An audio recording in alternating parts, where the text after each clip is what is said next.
Ok. Então não sei se há perguntas.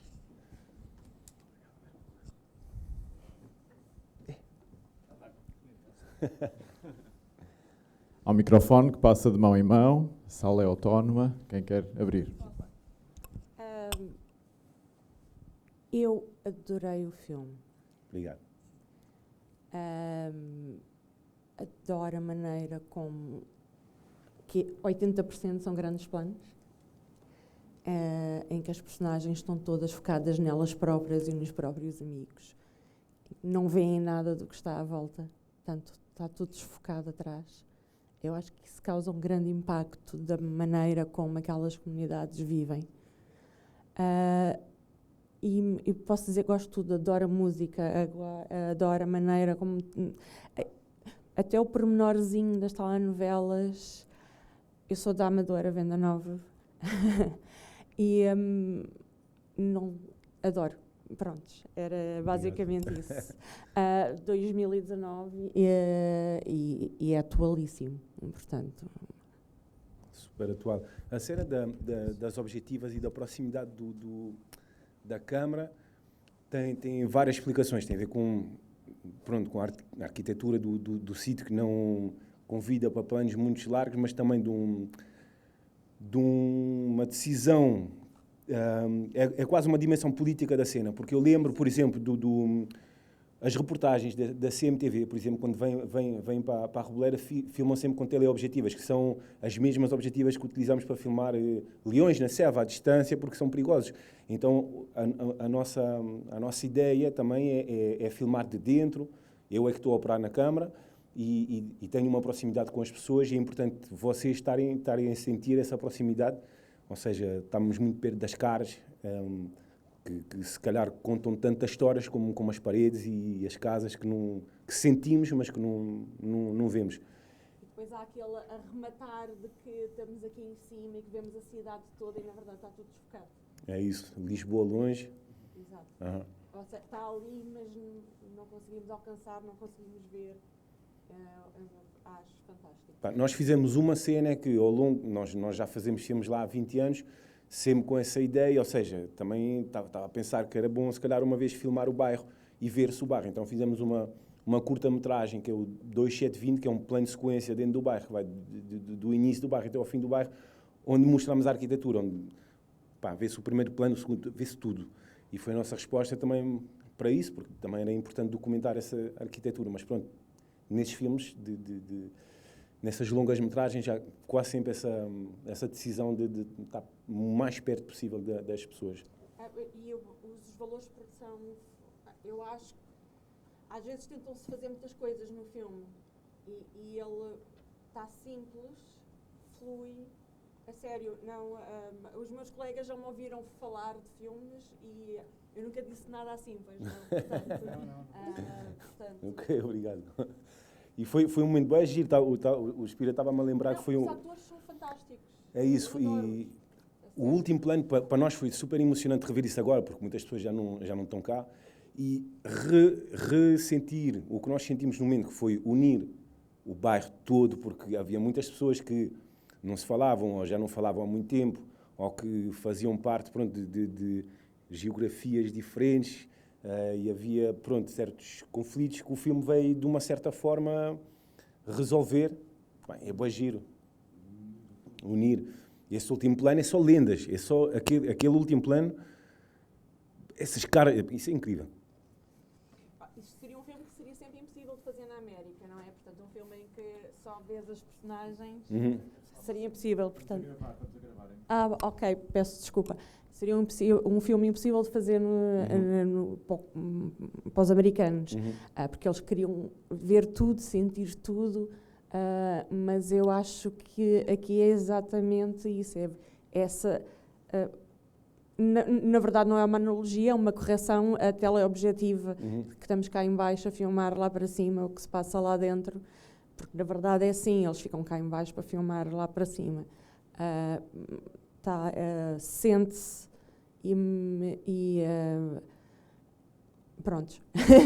Mas, por exemplo, eu mostrei o filme, eu também sou suíço e português, mostrei o filme na Suíça E os suíços não curtiram nada desse pormenor de não se perceber nunca o espaço onde estávamos. Mas a realidade, para quem vem de fora e que chega na Reboleira, como era antigamente, porque já não é assim, era fácil perder-se ali. E acho que a forma como o sítio é organizado diz muito sobre como as pessoas vivem, né? E era importante retratar isso. Mas não só isso, foi como também disse ao início, não sei se nessa altura tinha um microfone, ou seja, é o isolamento de todas aquelas personagens relativamente à cidade que está em desfoque. Há muitas pessoas, por exemplo, quando eu mostrei o filme aqui em Portugal, eu lembro de pessoas, muita gente veio e disse-me que não tinha, pessoas de Lisboa, né? Que não sabiam que a Reboleira existia desta forma. Não, e o que está ali até são as zonas mais amplas da Reboleira, Não é porque isso? aquelas ruinhas É certo. são todas, intercalam-se. Ou seja, são pessoas que, se calhar, o pessoal do centro de Lisboa vai cruzando, mas são pessoas que são invisíveis para a maior parte deles, né? Saem de IC19, passam Certo. por baixo, fazem ali ao pé da bomba de combustível e seguem a vida. É isso. Portanto, não têm ideia do que se passa ali dentro. É isso. Portanto, e eu acho que este filme retrata bem esse isolamento.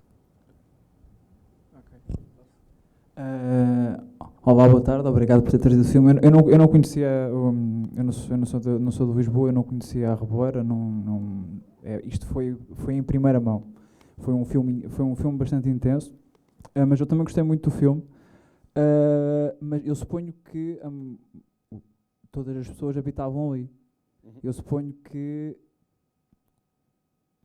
tu conhecias todas as pessoas dali.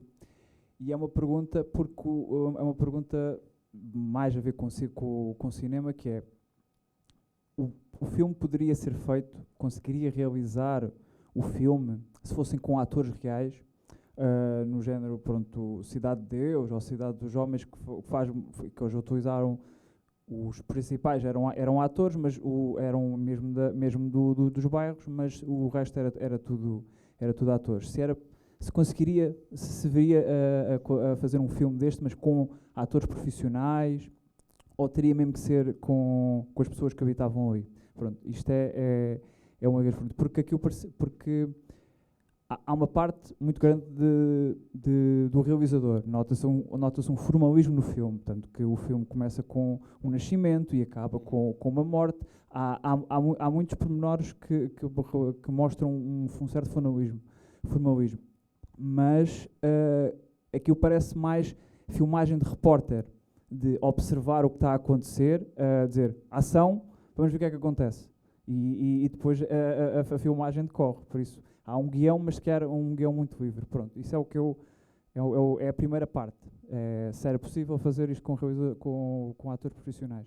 A segunda parte é que eu estive a ver algumas entrevistas e eu achei engraçado ter falado do Fellini e do Kusturica como inspiração. E eu gostava de saber em que é que o Fellini e o Kusturica o inspiram na sua obra, se faz favor. Foi naquela dimensão de realismo mágico que se calhar pode estar mais presente em certas curtas que fizemos, e está nessa montagem paralela do fim, onde temos aquela música e aquela coisa toda.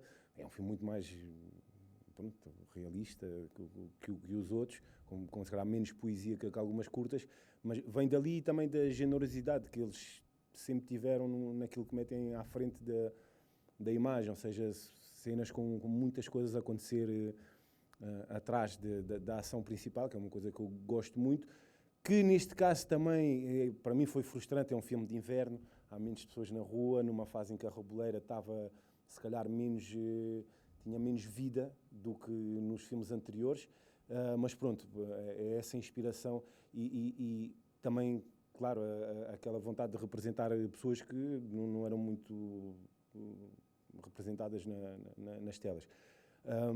Sobre os atores, eu acho que no Cidade de Deus, se eu não estou enganado, os principais também antes de fazer esse filme eram não, o Zé Pequeno, o Dadinho, quando ele é mais puto, o Bené, acho que são todos atores que não eram profissionais antes de começar e que fizeram aquela tal escola de formação, de workshops, quando o projeto começou, se eu não estou enganado. Exceto algumas figuras do panorama do cinema brasileiro que estão lá presentes. Ou seja, eu vejo nos meus atores também isso. Os meus atores, para mim, são profissionais, no sentido que já fizemos mais de 5, 6 filmes, que é muito mais do que muitos atores que podem estar aí no mercado. Depois, claro que há essa dimensão. Aquilo que eu procuro é filmar vida, ou seja, eu vou dar umas intenções aos meus atores e depois eles vão improvisar dentro disso. E o que eu procuro é ver... também estávamos a falar disso agora com o Spira, que é sentir os atores a viver e não a pensar naquilo que devem dizer. Ou seja, o Spira está sempre... Sim, durante a cena inicial da festa, como é que poderia ser escrita? Que era melhor deixar as pessoas a serem elas próprias, quase. Também, mas sempre com umas direções... Ou seja, é ficção, o Spira não é... O Michael não é o Spira, ou seja,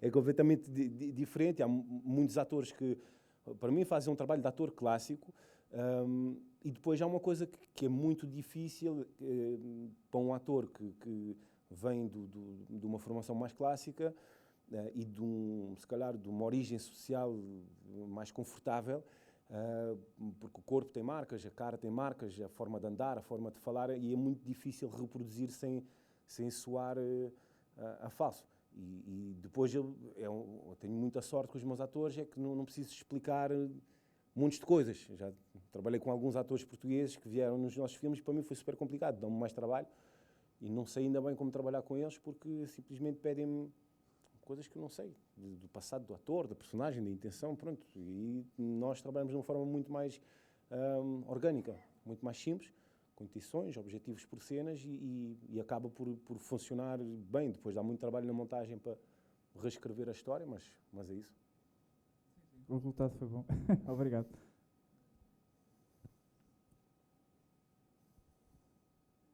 Boa tarde. Eu não sei se também podemos fazer perguntas. Claro. Ou se... Ok. É só porque nós ouvimos muita parte, também porque somos de cinema, muita parte técnica de realização e produção, mas agora que temos a oportunidade de falar com o ator, perguntar como é que foi atuar naquele ambiente, num bairro em que havia já relações feitas, que havia algumas rivalidades também, como é que foi viver uma história no bairro? Foi normal, porque eu já vivia e já convivia com eles. Só que depois de um certo período não convivia com toda a gente.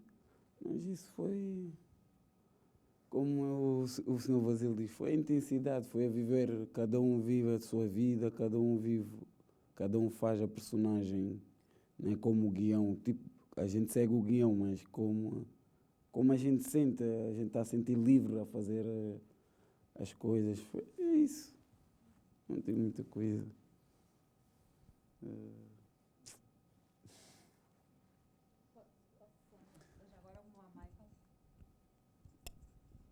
Tu, aqui neste filme, estás tão à vontade com a câmara e aqui connosco tentas-te esconder atrás do teu blusão. Só um bocadinho. Assim, olha para ti ali naquela fotografia em que o teu olhar quase que nos penetra. Só por ali nós sentimos a tua personagem e agora tens... Sou um bocadinho tímido em público e sou um bocadinho tímido. Pronto, então tempo metade da sala sai, se faz favor. É o que eu estava a dizer, senhora, aí vivemos... nem estava a fazer o filme, nem estava a ligar a câmara, estava a viver como um dia normal, estava com eles como um dia normal. Com a câmara aí, para não ligar muito. Para sentir-se a realidade das coisas.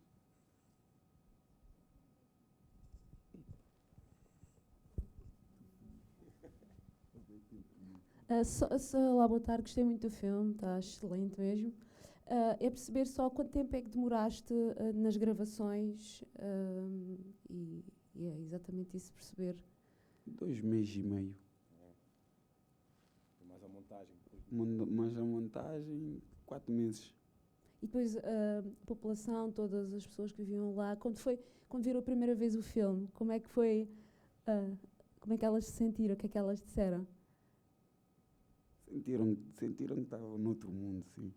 Sentiram felizes, sentiram contentes. É como disse a Sandra, é mesmo a realidade, se a perceber a questão dos incêndios e tudo o que se passou também este ano novamente nos incêndios, é tão atual. Sentiram alguma diferença desde 2019 para cá? Que o vosso filme tenha tido esse impacto na sociedade? Desculpem fazer esta pergunta, porque... Não sei, eu já não vi o filme há bué de tempo. Mas agora mesmo no terreno... Agora senti-lhe super atual. Mais uma vez, é uma coisa que estávamos a comentar agora, sentimos o filme super atual.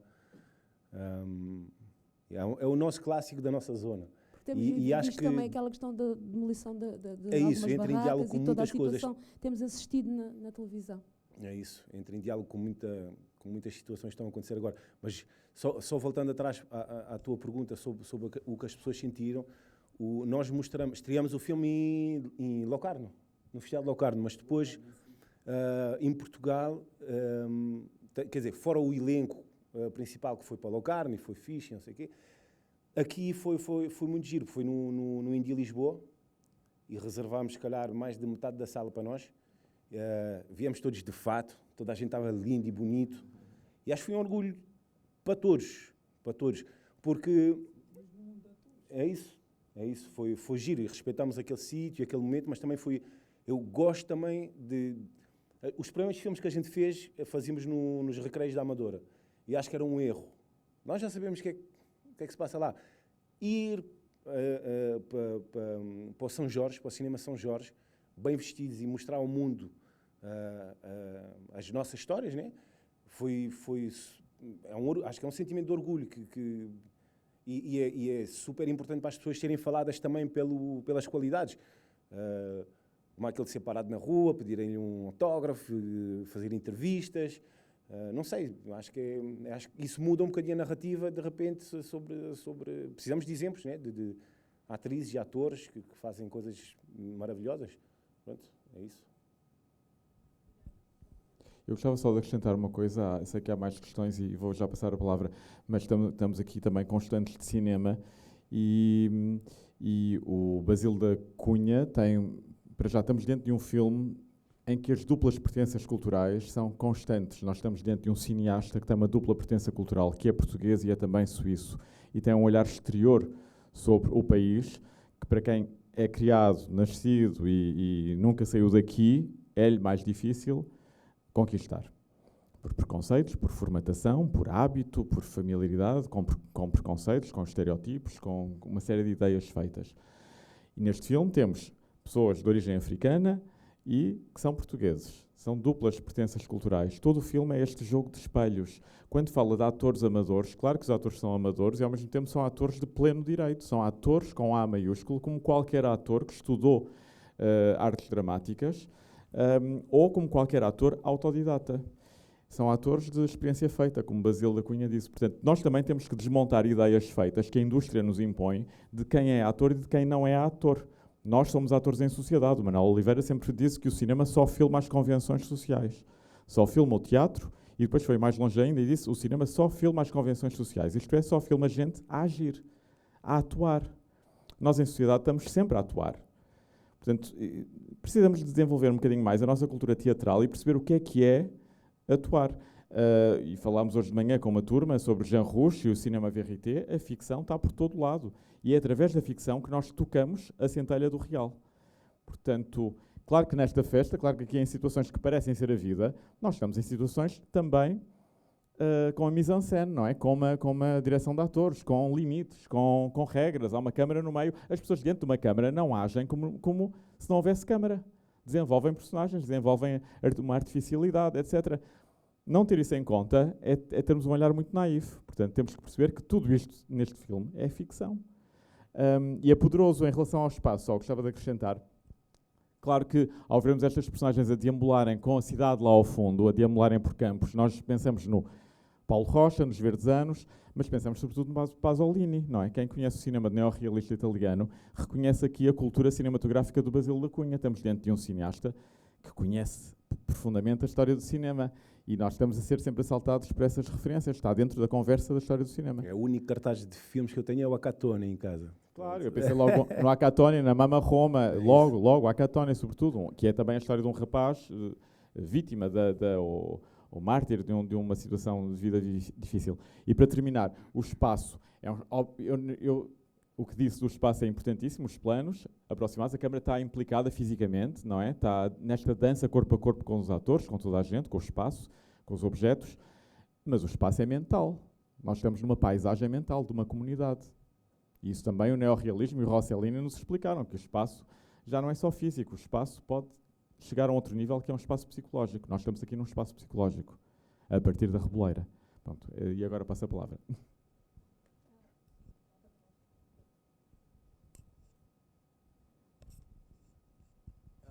Obrigado.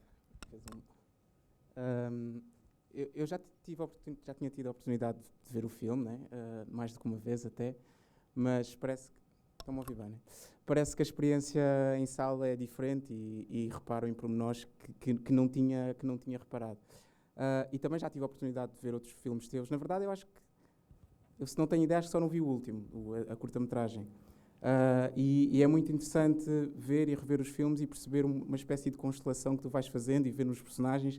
Por exemplo, só agora é que vi no plano de sequência que tu tens dos rostos como um dos personagens do teu primeiro filme, do louco, vamos assim dizer, né? Entra tipo, muito subtilmente. Né?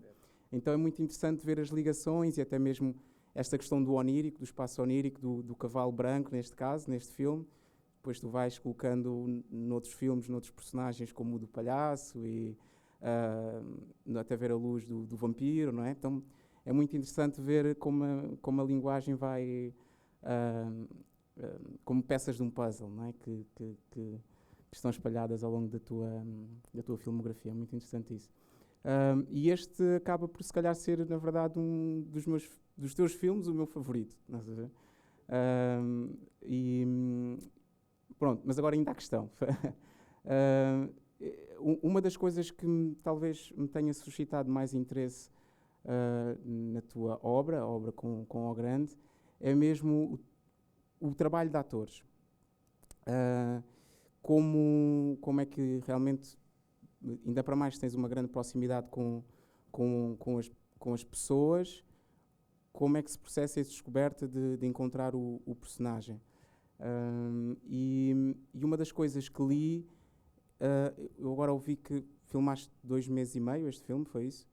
Mas eu li alguns, já não sei onde, porque também já foi há algum tempo, que inicialmente tinhas ideia para fazer uma série e que filmaste imensas horas, mas depois pensaste, não, vou antes construir uma longa. Então gostava muito de perceber, e também li que tinhas escrito 1000 versões de guião para este filme, então interessa-me perceber um bocado como é que foi esse processo de descoberta dos personagens, processo de descoberta do filme e também montagem. Essa é uma das perguntas. Obrigado, Marco.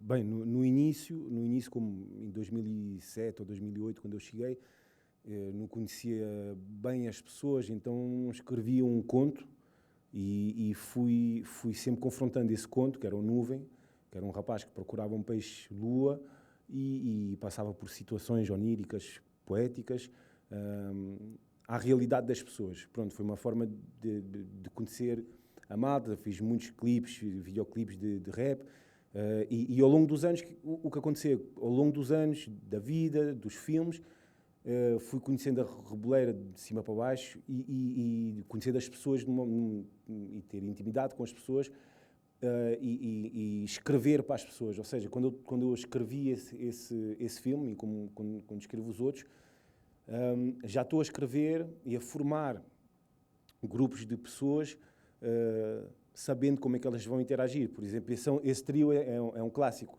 Tem um rapaz mais sinistro, um mais ambicioso e atrevido, e um que vai mais para a comédia. Pronto, isso é um clássico do cinema. E já sabia quem na zona tinha potencial para isso, como as restantes personagens deste filme e dos outros. Ou seja, quando eu escrevo já estou a pensar... Por exemplo, há um exemplo de sequência, aquela quando os rapazes estão a falar do Euromilhões. É uma conversa que já tínhamos tido, já tínhamos falado disso. Eu sei que o Xandi queria comprar um terreno e vacas e não sei o quê, não sei o que mais. Já sabia que isso ia irritar o Giovanni. O Giovanni não suporta essa ideia de pessoas com dinheiro não investirem num projeto mais ambicioso. O Giovanni é um rapaz que podia ter jogado no Benfica, podia ter feito isso e aquilo, mas a ambição dele, ou o gênio dele, é para outro tipo de coisas. E não suporta pessoas que vão para esse tipo de caminhos. E achei que ia ser super interessante experimentar uma sequência acerca disso. Então a ideia foi lançar esse isco, que era essa conversa sobre o Euromilhões, e acabas por ter um resultado muito próximo daquilo que tínhamos imaginado. Então muitas vezes eu escrevo os diálogos e as situações com esse tipo de conflitos, juntando aquelas pessoas já sabendo que vai dar isto ou aquilo. Claro que os rapazes são sempre muito mais talentosos do que aquilo que eu posso escrever, mas acho que é o conhecimento das pessoas com quem eu filmo e o talento também dessas gerações com quem eu trabalhei. Estou com 40 anos, então a minha, os mais velhos, eles. Agora estou a enfrentar outro tipo de dificuldades, porque os rapazes hoje em dia não têm tanto conteúdo no improviso, passam muito tempo com a cara no telemóvel, então tenho que alimentá-los mais, fazer mais exercícios. E pronto, estou a enfrentar outro tipo de dificuldades, mas o nosso método foi sempre criar situações. Muitas vezes os atores não sabem, por exemplo, o Spira muitas vezes não sabia o que é que o Xandi ou o Giovanni iam dizer e tinha que improvisar, e essas reações, e depois íamos trabalhando nisso ao longo dos takes. Depois, claro que na montagem é uma montagem como no documentário, tens que ir à pesca, buscar aquela coisa preciosa, aquela frase ali que me bateu muito bem, e tentar, ao longo dos takes, manter aquela energia, porque os atores vão caindo, às vezes, ao longo filmamos uma sequência em 5, 6 horas, claro que há uns que cansam, então o objetivo é sempre tentar alimentá-los com coisas novas. E em relação à montagem, duas questões. Há muito mais para lá daquilo que nós vimos, ou seja, se isto representa apenas uma fatia de todo um bolo maior, isso é a primeira questão. E depois, se tu vais filmando e montando ao mesmo tempo, ou fazes como a escola, digamos assim, entre aspas, impõe, que é filmar e depois montar? Não, adorava, isso eu adorava fazer, filmar e montar ao mesmo tempo, mas nunca consigo, nunca há tempo e dinheiro para isso, e sim, há muita coisa que vai para o lixo, principalmente neste filme. Eu filmei muitas mulheres do bairro, e foi uma das minhas frustrações, daí eu ter feito depois o Mangaterra, que é um musical com mulheres, que tive de deitar para o lixo sequências geniais, só que não ajudavam o filme, não serviam. Eu sou frio nessa coisa, a sequência pode ser boa, mas se não ajuda o filme, vai para o lixo. E daí nasce outro filme, pronto, e que vale o que vale, mas é isso. A minha motivação para outro filme foi ir filmar aquelas pessoas que têm muito talento e que não tinham tido chance de entrar nessa montagem. Mas há muita coisa que foi para o lixo, neste e nos outros todos. Estou a tentar pensar melhor agora os guiões, também estou melhorando, estou a aprender ainda, né? Para poder escrever de uma forma mais eficaz, cometer menos erros na rodagem, na escrita primeiro e na rodagem. Deixa-me só fazer uma última questão para não monopolizar aqui o tempo, que é em relação só ao plano de sequência dos olhares, que é talvez dos planos que mais me fascina. Talvez não só na tua obra, mas tipo, se calhar vai para lá disso. E tem que ver com... E já tive até esta discussão com colegas, eu sei que, por exemplo, o Pedro Florencio, tu conheces, já tive essa discussão com ele, daquilo que me fez filmar esse plano.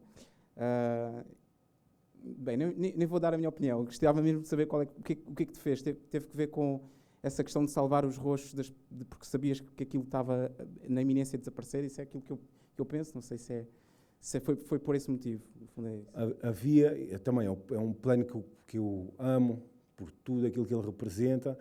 É um plano que estava bem bonito, com travelling, primeiro, e depois havia outro plano, câmara à mão, onde as pessoas olhavam sempre para o carro, mas depois senti que era super importante para todas as pessoas para relembrar a todos os espectadores que é ficção, sim, mas as pessoas são reais. E confrontar o olhar, acho que é uma cena super forte, que mexe com toda a gente. A cena de quebrar aquele muro. E as pessoas que vocês viram, com um bocadinho de sorte, o filme é bom, vocês já esqueceram que são pessoas reais num bairro, não sei o quê, e de repente é ficção, e depois vezes aquelas pessoas olhar para ti e entra-te. Não, mas isto é, para mim, a cena mais importante naquele momento. Além disso, claro que é um retrato da família da Reboleira num momento onde está aquela primeira geração, a minha e os putos. E, como eu estava a dizer, muitas pessoas que já não estão cá. Então, esse é um plano para nós é histórico. Quer dizer, para nós é um plano super importante que capta um momento que nunca mais vai desaparecer. Aquelas caras, aquelas casas, está tudo aí. Isso era super importante, até porque no momento em que estou a fazer o filme, supostamente o bairro vai acabar daqui a uns meses. Depois houve a pandemia e outras cenas que atrasaram a demolição do bairro. Mas naquele momento nós pensamos que isso está por um fio. Ou seja, se calhar é a última vez que estamos a filmar naquele sítio, aquelas pessoas. Então tentamos fazer uma espécie de... Além daquilo que representa para a história, que é os putos de repente a tomarem o lugar, né?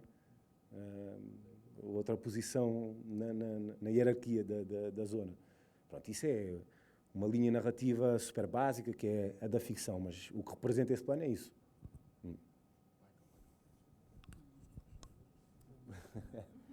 Já agora, parabéns aqui pelo filme, foi a primeira vez que eu vi. Tenho aqui uma questão não tão a nível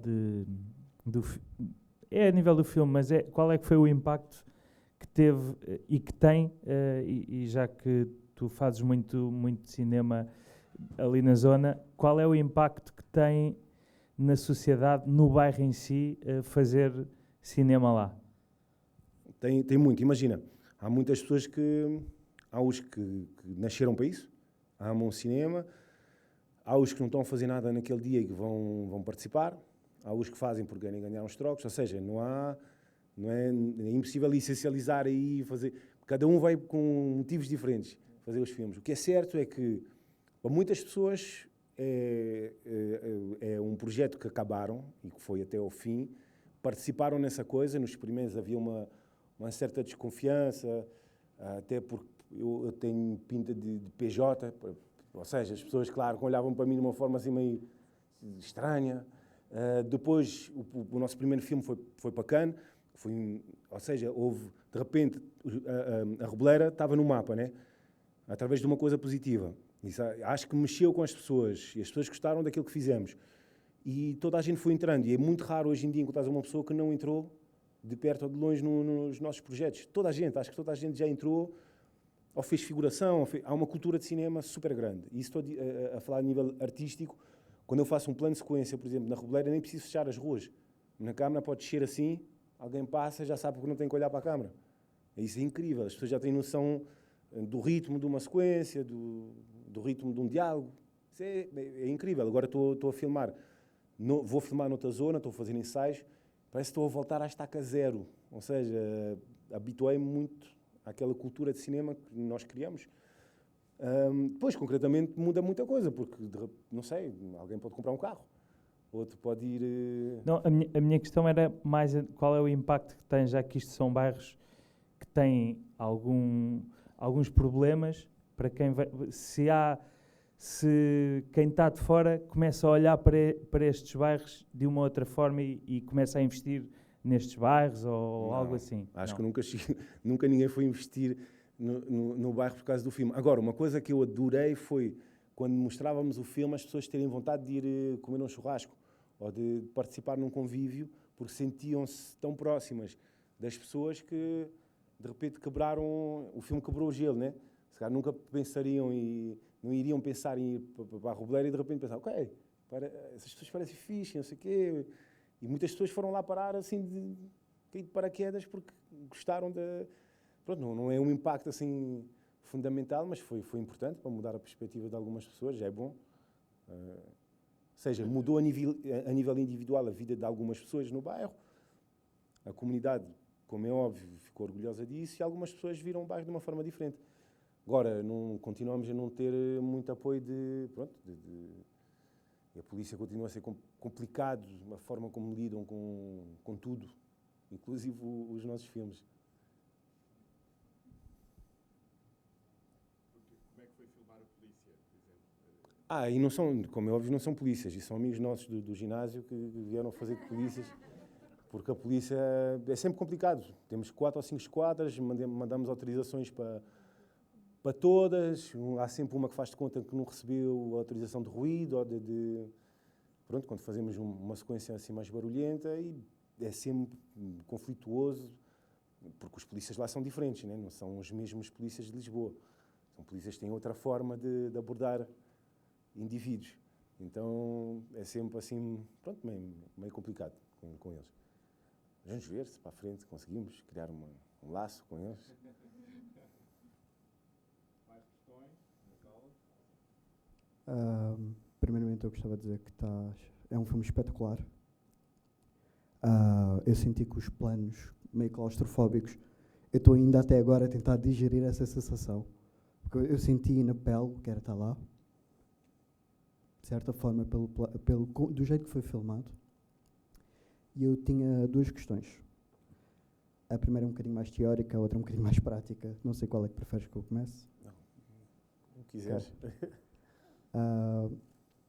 A mais prática é, eu acho que este filme é espetacular e que devia ser mais mostrado este tipo de situações. E eu queria te perguntar porque é que achas que este tipo de histórias é muito escondido pela mídia, enquanto não há investimento para este tipo de histórias quando há investimentos para a 13ª novela da SIC. Essa é a minha primeira questão. Eu sinto que os nossos filmes levantam mais perguntas do que dão respostas, e às vezes é mais confortável para o espectador ir para um filme onde a papinha já está toda feita e sais dali e não ficas a pensar nisso. Sentes-te mais confortável. Acho que a maior parte das pessoas, há muita gente que ficou incomodada com o meu filme, inclusive amigos meus e familiares e pessoas também da Reboleira. Há muitas pessoas que estão contaminadas por essas novelas e esse tipo de narrativas, onde sais e pronto, passaste um bom momento, distraíste, mas não levas nada para casa. E acho que é só uma forma mais comercial e mais agradável de fazer as coisas. Lá está, não colocar questões e não mostrar certas coisas. Imagino que é isso. Apesar de tudo, não me vou queixar, porque temos conseguido apoio ultimamente para os nossos filmes.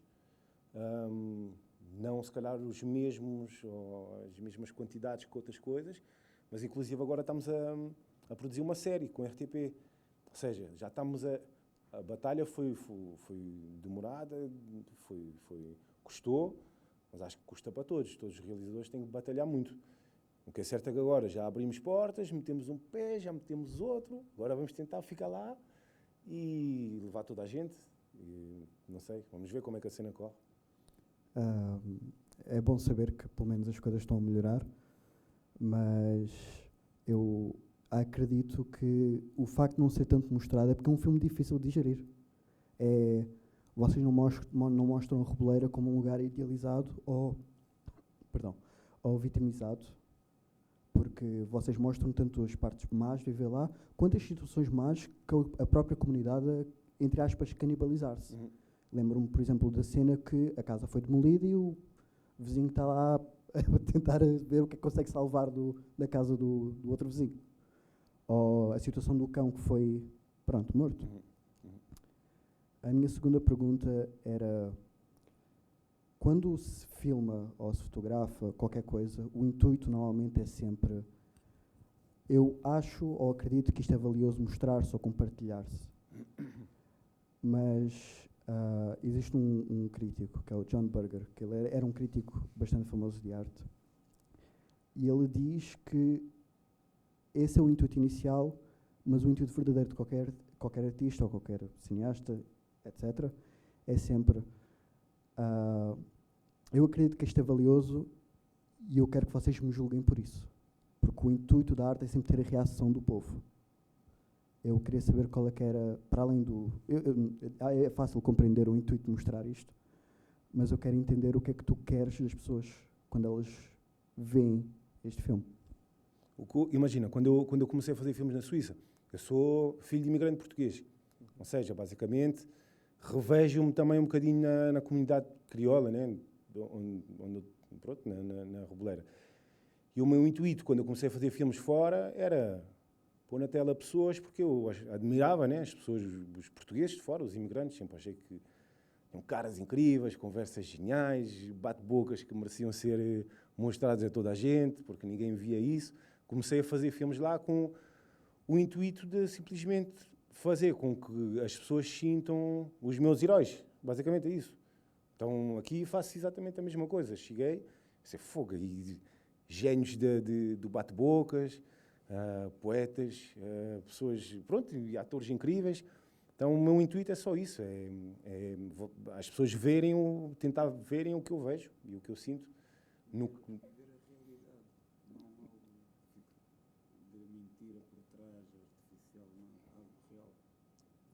Por exemplo, ontem estava a falar com um ativista que estava-me a dizer que para ele era mais importante ver negros médicos ou outros tipos de narrativas, sem boneco com uma pistola. E eu respeito isso, mas ao mesmo tempo o que eu lhe respondi é que ele devia fazer esse filme e que nós estávamos a fazer outro tipo de filmes, tentando criar mitos urbanos, porque o cinema permite isso, como o cinema italo-americano fez para a comunidade italiana que morava lá. É criar mitos urbanos que encheram de orgulho a comunidade, criaram polémica, porque muita gente quis desfazer-se daquele estigma do mafioso, né, italiano, mas para mim esses filmes sempre foram muito mais do que isso, foram sempre histórias sobre pessoas que vêm de baixo e que foram dar banhada nas pessoas lá em cima. Eu adoro esse tipo de histórias. Pronto, ou seja, respondendo à tua pergunta, foi isso sempre, para criar mitos e pô-los na tela. Pronto, é isso. Ok, obrigado.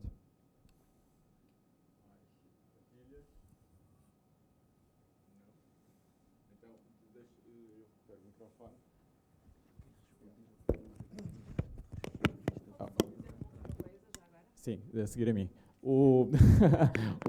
Eu tenho aqui algumas notas ao ouvir-te, Basília, e é extraordinário ouvir-te, que eu gostava de partilhar com a plateia, que é, primeiro, é impossível ver o cinema do Basílio da Cunha, em Portugal, sem pensar em Pedro Costa, que é o nosso primeiro cineasta a filmar a Lisboa afrodescendente como nunca tinha sido filmada. Portanto, um grande cineasta. E os autores não se comparam, os artistas não se comparam, cada um é único. E o que é muito extraordinário no Basílio da Cunha, que o Pedro Costa não tem no seu universo, que é um universo muito grave, muito épico, muito dramático, é o Basílio da Cunha circular por entre géneros com uma facilidade, com uma agilidade que o torna também próximo do grande público. Estamos na tragédia e estamos logo a seguir na comédia, não é? De repente percebemos que o carro foi incendiado porque atearam fogo ao lixo e foi não foi uma vingança, foi um acidente. Estamos sempre a circular entre o brutal, o tremendo e o sorriso. Ou mesmo riso, não é? Estávamos aqui a rir na primeira fila. Depois há outra questão que citou, como é que se chama? A Sandra citou, que é o fora de campo sonoro. Nós estamos sempre a ouvir a rádio, a televisão, a passarem a cultura oficial, que é a cultura branca. Nós estamos sempre a ouvir o português padrão na informação, estamos sempre a ouvir música pop branca. Enfim, hoje em dia as coisas estão a transformar-se, felizmente, mas o cavalo branco como ideal, mas estamos às portas de Lisboa, estamos em Portugal e há um fora de campo que é dado pelo som e que é a cultura que esta comunidade consome como cultura de referência, cultura padrão. Há aqui um desencontro entre o que somos e o que são as nossas matrizes culturais e o que é a cultura oficial, a cultura dominante. E essa o Basílio da Cunha, muito sabiamente e subtilmente, a coloca no fora de campo sonoro. Fala-se de Salazar, e imagino que a marca na família do Basílio da Cunha do que foi a ditadura em Portugal seja viva. O que foi a imigração que em Portugal foi por essa Europa fora para fugir à guerra colonial e para para lutar pela vida. Para terminar, a cobiça, portanto, há aqui todo este pensamento sobre colonialismo, pós-colonialismo, e também, mas ao mesmo tempo, para além do bem e do mal. A cobiça, as lutas de poder atravessam o coração humano e atravessam as comunidades, não é? Estão entre nós. E não há o eles e o nós.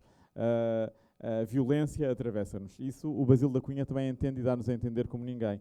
E por isso acho que é um cinema tão extraordinário, porque não é manicaísta, não nos mostra vítimas e carrascos, ou os bonzinhos e os mauzinhos.